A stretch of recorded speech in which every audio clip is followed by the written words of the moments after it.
Hello everyone, আসসালামু আলাইকুম। আমি ছোঁয়া বলছি বগুড়া থেকে। কেমন আছেন সবাই? আশা করছি সবাই ভালো আছেন, আমিও ভালো আছি।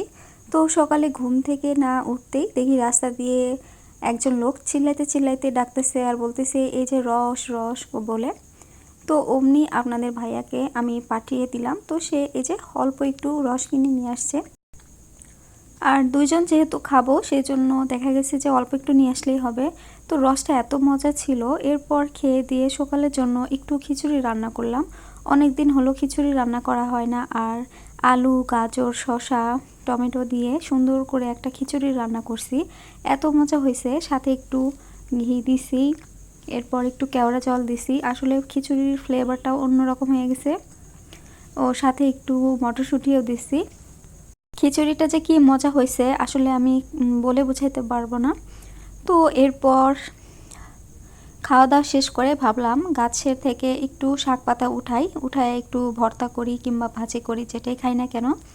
তো পরবর্তীতে আমার হাজব্যান্ড সে বলতেছে যে ভাজি করো। আর কচি শাক পাতা এত যে মজা কি আর বলবো। তো আমি হচ্ছে গাছ থেকে শাকগুলা উঠাচ্ছিলাম। এই শাকগুলা আসলে দেখতেছি অনেক দিন হলো, কিন্তু লাউ আসতেছিল না গাছে, যার কারণে আজকে আমরা উঠাচ্ছি। ভাবছিলাম যে যদি লাউ আসে তাহলে হয়তো বা আমরা এই শাকগুলা খাবো না। তো এই যে দেখেন, আমি তো অনেক খুশি, পাতা দেখেই আমার আসলে খেতে ইচ্ছে করতেছে সেই অনেক দিন হলো। কারণ বাসার ভিতরে একদম টাটকা শাক, আর এই শাক ভাজি কিংবা ভর্তা কিংবা যেটাই খাই না কেন কি যে মজা লাগে। আসলে আমরা তো খাই সেজন্য জানি। আর কেনা শাকও মজা লাগে, কিন্তু বাজারে দেখা যায় যে কেনার দরকার হয় না। আমাদের বাসায় যেহেতু আছে, বাজার থেকেও মাঝে মাঝে কিনে নিয়ে এসে খাওয়া হয়, এমনকি জমিতেও লাগানো হয়। যাই হোক, বাসার ভিতরেই আছে যেহেতু, তো উঠেই নিয়ে আসলাম। তো এখানে আমি শাক বাছতে বসে গেছি। আর আজকে কিন্তু আমাকে আমার হাজব্যান্ড সে কিন্তু সব ভিডিও করে দিছে। তারপরে শাক বাছতে বাছতে আবার মনে হলো যে পুঁই ফলগুলো একটু পেড়ে নিয়ে আসি। আবার শাক বাছতে বাছতে পুঁই ফল পাড়তে আবার এই পাশে আসলাম। আর এই যে দেখতে পাচ্ছেন গাছের পাতা সব কিন্তু আস্তে আস্তে পড়ে যাচ্ছে, যেহেতু শুষ্ক ওয়েদার, যার কারণে সব পাতা এখন পড়ে যাবে আর প্রচুর রোদ। আর আজকে আমার তো ভীষণ খুশি, কারণ আমি এই যে শাক ভাজি খাবো।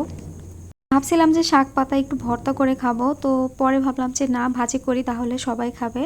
আর ভর্তা করলে দেখা যাবে আমার বর আর খাবে না। এরপর এই যে পুঁই ফল পাড়ছিলাম। গাছের পুঁই ফল দেখেন একদম ফ্রেশ আর টাটকা। আমার তো অনেক বেশি ভালো লাগছিল। আর পুঁই ফলগুলো যে কি পরিমাণ মজা লাগে, আসলে অ্যালার্জির জন্য যতই অ্যালার্জি হোক কিন্তু তাও আমি কিন্তু খাই। এই যে দেখতেই পাচ্ছেন একদম ফ্রেশ। তো এই পুঁই ফলটা আজকে পারবো মানে ভাজবো না, অন্য পরদিন ভাজবো।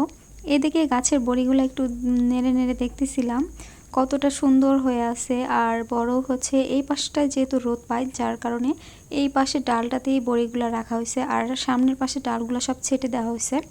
তো আমি এখানে পুঁই ফল উঠাচ্ছিলাম আর দুজনে মিলে একটু গল্প করছিলাম। আর বেশি একটা উঠাই নাই, আর ওয়েদারটা এত সুন্দর ছিল। আর দেখেন কতটা সুন্দর দেখা যাচ্ছে আমাদের বাসাটা। আর এই যে আরও কত যে পুঁই ফল ধরে আছে। এইদিকে আমার হাজব্যান্ডও আমাকে একটু সাহায্য করছিল, কারণ আমি আসলে এই পাশটাতে আসলে হাতে পাচ্ছিলাম না। তো বললাম তুমি একটু উঠায় দাও।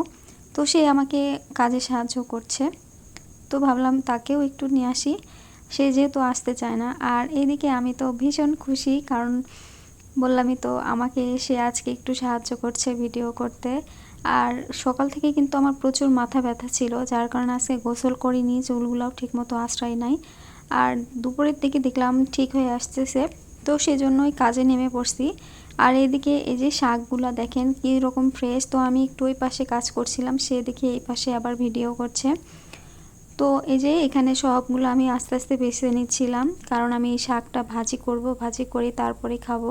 এখন কিন্তু অলরেডি দুপুরের আজান প্রায় দিয়ে দিছে, তো কি করার, আমি এই শাকটা ভাজি হওয়ার পরেই খাবো। আর এই শাক ভাজি দিয়ে আজকে ভাত খাইছি, সাথে হচ্ছে একটু কালিজিরা ভর্তা করছিলাম। আর মিষ্টি লাউ হচ্ছে রান্না করছিলাম ডিম দিয়ে, সেটা দিয়ে আমার বর খায় নিছে। তো এই যে শাকগুলা ধুয়ে একদম সেদ্ধ বসায় দিলাম। সেদ্ধ হইলে কিন্তু এই শাক একদম অল্প হয়ে যাবে, খুব একটা এতগুলা থাকবে না, কারণ একদম জালি শাক যেহেতু। আর এই যে দেখেন পাতিলের একদম তলায় পড়ে আছে, এটা এখন হালকা পানি পানি থাকা অবস্থায় আমি প্লেটে ঢেলে নিচ্ছি। আর প্লেটে ঢেলে নিলে দেখা যাবে যে আমার ভাজিতে দিতে একটু সুবিধা হয়, কড়াইয়ে ঢেলে দিতে। এই যে পেঁয়াজ, মরিচ আর রসুন সুন্দর করে ভাজি করে নিয়েছি, এর ভেতরে শাকগুলা দিয়ে দিলাম।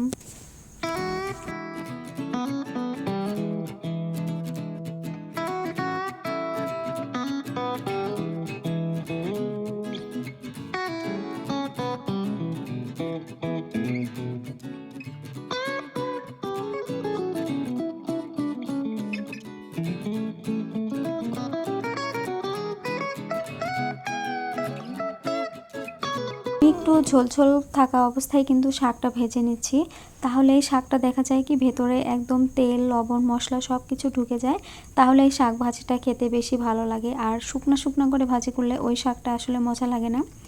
আর এই যে দেখেন একদম ইয়াম্মি লাগছে, আমার কিন্তু একদম খেতে ইচ্ছে করতেছে। আর শাকের ভিতরে সব থেকে প্রিয় শাক হচ্ছে আমার লাউ শাক। আর লাউ শাক হলে দেখা যায় যে আমি একদম যত ইচ্ছা তত ভাত খেতে পারি, কোনো সমস্যা হয় না। আর এই যে আমার শাকের কালারটা দেখেন কতটা সুন্দর, একদম ন্যাচারাল কালার।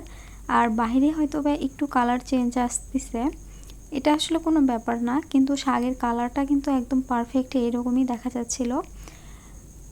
তো এই যে তো আজকের ভিডিওটা এই পর্যন্তই। সবাই ভালো থাকবেন, সুস্থ থাকবেন। আর আমি শাকের আসলে গন্ধটা শুঁকতেছিলাম, গন্ধটা এত সুন্দর কি আর বলবো।